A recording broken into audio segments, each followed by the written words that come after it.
네, 오늘 장 선전략 시간입니다. 어제 코스피 코스닥 양시장 모두 다 올라왔는데요. 하지만 코스피는 보합권에서 마무리 지었습니다. 간밤에 유가가 급등을 했기 때문에 오늘 또 추가 상승에 대한 기대감이 커지고 있는데 오늘 시장 미리 점치면서 전략을 세워보도록 하겠습니다. 유진투자증권이 아니죠. 위즈메스의 김영철 팀장과 함께합니다. 안녕하세요. 예, 안녕하세요. 네. 일단 어제 코스피 코스닥 양시장 모두 다 올라왔습니다. 코스피가 막판에 상승 흐름을 보여주긴 했는데 좀 불안한 움직임이 있었습니다만 그래도 유가가 급등을 하면서 오늘까지도 추가 상승 여력이 있을 거라고 믿고 있고 수급적인 측면을 확인해 보면 외국인들 코스피 시장에서 나홀로 매수를 보여주는 것이 상당히 눈에 띄고 있습니다. 물론 이 환율의 급등이 좀 진정되긴 했습니다만 상승 추세에는 변함이 없는 가운데에서도 외국인이 사들이는 이유가 있을 텐데요. 어디에서 찾을 수 있을까요? 일단은 뭐 시장에 대해서 이야기를 좀 간단히 드리면은 지난 시간에도 말씀을 드렸지만 시장이 좀 상승을 하려면은 일단은 그 유럽 은행에 대한 부분들이 좀 리스크가 완화된다라고 말씀을 드렸고 그다음에 이제 중국 증시에 대한 안정성 그리고 이제 세 번째로 유가라고 이제 좀 말씀을 드렸는데 그 세 가지 요인 중에 유가가 가장 크다라고 이제 좀 말씀을 드렸습니다. 근데 유가가 어느 정도 저점을 찍고 하방 경직성을 보여주다 보니까 외국인들이 이제 뭐 국내 시장에 대한 스탠스 이렇게 뭐 매도 압력으로 크게 작용을 하지는 않다라고 이제 좀 보시면 좋을 것 같고요.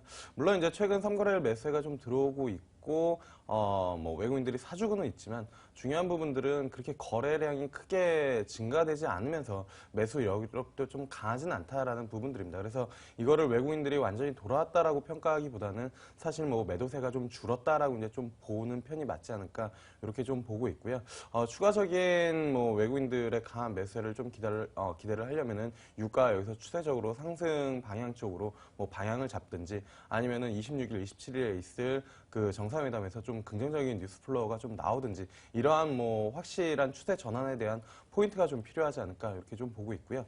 그 다음에 이제 시장에서 환율에 대해서 이야기들이 좀 많은 것 같습니다. 근데 환율 같은 경우들이 상대적으로 이제 원화가 약세가 진행이 되면 그러니까 환율이 상승이 되면은 시장에 대한 불확실성이 좀 확대가 되는 부분들이 아니냐. 과거부터 그러한 패턴으로 움직여 왔었기 때문인데요.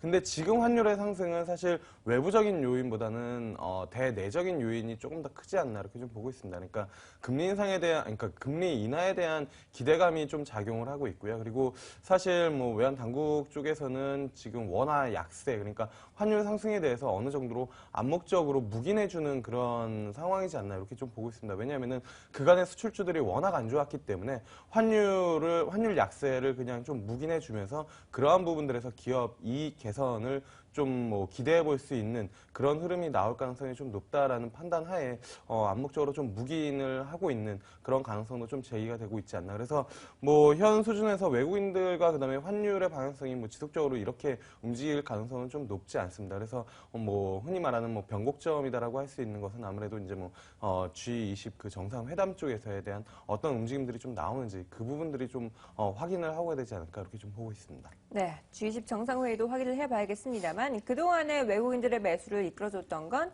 유가에 대한 하방 경직성의 확보가 아니었나 싶은 생각이 듭니다. 외국인들이 어떤 종목들 중심으로 사들였나 확인을 해보면 뭐 LG전자, 포스코, 현대차 이런 대부분 대형 수출주 중심이었습니다. 조선과 철강, 그동안 낙폭이 과대했던 종목들 중심으로 다시금 사들이는 모습이었는데 그 중에서도 주목할 만한 업종이나 종목이 있다면 좀 추려주시죠. 사실 이제 뭐 외국인들이 매수한 종목들 같은 경우는 말씀해 주신 것처럼 낙폭 과대 종목이 이제 뭐 대표적이다라고 이제 좀 볼 수가 있겠고요. 그 중에서 이제 좀 관심을 가져볼 만한 것은 화학 업종이 좀 되지 않을까 이렇게 좀 보고 있습니다. 화학 같은 경우가 아무래도 이제 유가 최근 이제 뭐 반등을 어느 정도 하방 경직성을 좀 보여주고 있기 때문에 추가적으로 상승을 하지 않더라도 여기서는 스프레드 마진이 좀 확대될 가능성이 좀 높고요. 그리고 그 중에서 뭐 가장 탑픽으로 보고 있는 것은 어제장에서 좀 강했었던 효성이지 않을까 이렇게 좀 보고 있습니다. 그러니까 스판데스에 대한 물량이 좀 회복이 되고 있는 그런 상황이고 타이어 코드 지연 매출이 발생될 가능성이 좀 높기 때문에 효성에 대한 부분들은 좀 관심 있게 지켜볼 만하다 이렇게 좀 말씀을 드려보도록 하겠습니다. 네, 화학 업종과 또 그 안에서도 효성을 관심 가져볼 만한 종목으로 꼽아주셨습니다. 자, 그럼 코스닥 시장으로 좀 넘어가 보도록 하겠습니다. 중소형주 중심으로는 영 수급적인 측면에서 공백 상태를 보여주고 있습니다. 어제 코스닥 지수 자체는 올라왔는데요. 하지만 외국인들은 발을 돌리는 양상을 보여줬습니다. 그렇다면 개인 투자자들은 이 중소형주 중심으로 어떻게 포트폴리오를 다시 구성해야 될까요? 사실 이제 뭐 코스닥 같은 경우에는 외국인들에 의한 시장이기보다는 기관이나 이제 개인들에 대한 시장이기 때문에 그쪽 수급을 살펴보는 게 조금 더 좋지 않을까 이렇게 좀 보고 있고요.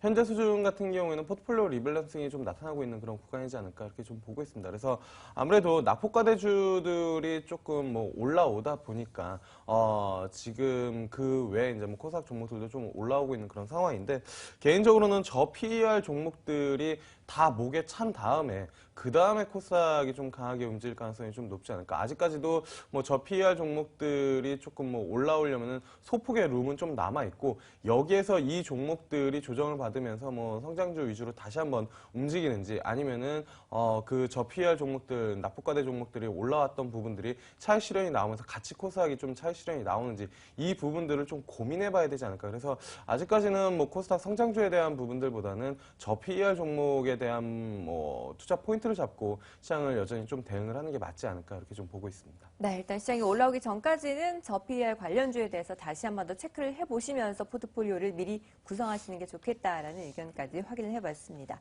자, 그리고 앞서도 살펴봤다시피 MWC 2016에 대한 기대감이 워낙 컸고 또 우리 증시도 화답을 하지 않을까 싶은 생각이 있었습니다. 장 초반부터 시장에 관심이 주목이 됐었는데요.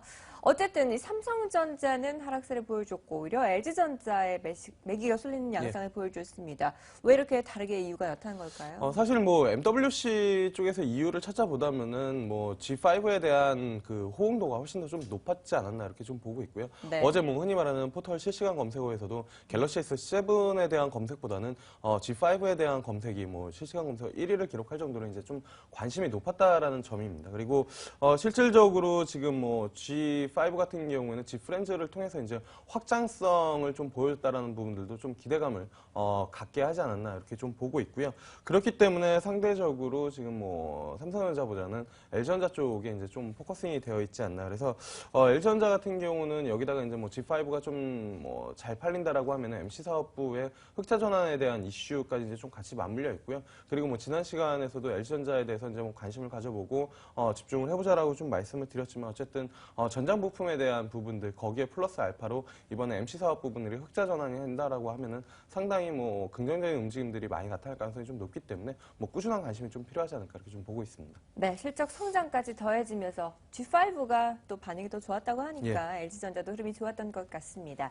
자, 그리고 어쨌든 이를 통해서 또 한 번 주목받고 있는 게 VR 산업입니다. 이 삼성전자에서도 신성장 동력으로 삼고 있고 어제도 관련주도 일제히 급등 흐름을 보여줬는데 그렇다면 그 안에서 다시금 관심을 가져볼 만한 종목이 있다면 어떤 종목이 있을까요? 최선호주를 좀 꼽아주시죠. 일단은 저는 개인적으로는 팅크웨어를 먼저 좀 말씀을 드려보고 싶은데요. 네. 사실 팅크웨어 같은 경우는 VR 관련주라기보다는 AR 관련주, 그러니까 증강현실에 대한 부분들인데 일단은 하드웨어보다는 소프트웨어 쪽에 좀 더 관심을 가져야 되지 않을까 이렇게 좀 보고 있습니다. 왜냐하면은 VR 기기 같은 경우가 중국산 같은 경우에는 중저가 뭐 2만 원대, 3만 원대 이러한 제품들도 좀 나오고 있기 때문에 진입장벽이 워낙 낮다라는 부분들이고요. 그리고 뭐 3D 영화 처음에 이런 부분들이 이제 뭐 개봉을 하고 이제 뭐 관심을 받았을 때도 뭐 이슈가 됐었던 부분들이 결국에는 컨텐츠에 대한 부분들이었거든요. 그렇기 때문에 개인적으로는 VR보다는 확장성이 훨씬 더 큰 AR 쪽. VR은 사실 게임 산업 외에는 저는 개인적으로는 그렇게 흥행을 할 만한 요소들이 많이 있을까라고 이제 좀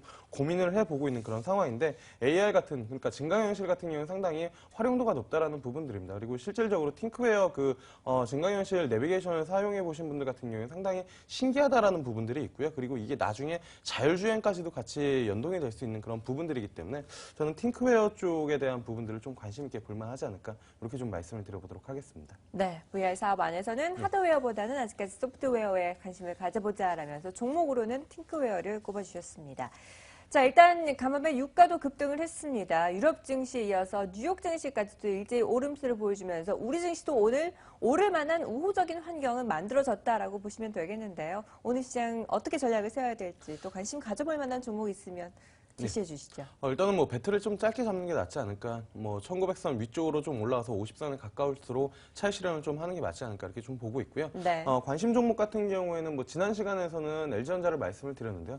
이번에는 LG이노텍 좀 가야 되지 않을까 이렇게 좀 보고 있습니다. LG전자 상당히 좋은 흐름 만들어낼 때 같이 움직임들을 좀 보여줬고요. 그리고 G5에 들어가는 대부분 모듈들 이쪽에서 나오고 있기 때문에 LG이노텍을 좀 관심 있게 볼만하지 않을까 이렇게 좀 말씀을 드려보도록 하겠습니다. 네, 일단 반등할 것으로 예상을 하고 있습니다만 방망이를 짧게 잡자라는 의견과 함께 LG이노텍을 관심 종목으로 꼽아주셨습니다. 지금까지 위즈인베스트의 김영철 팀장과 함께했습니다. 말씀 감사합니다. 네, 감사합니다.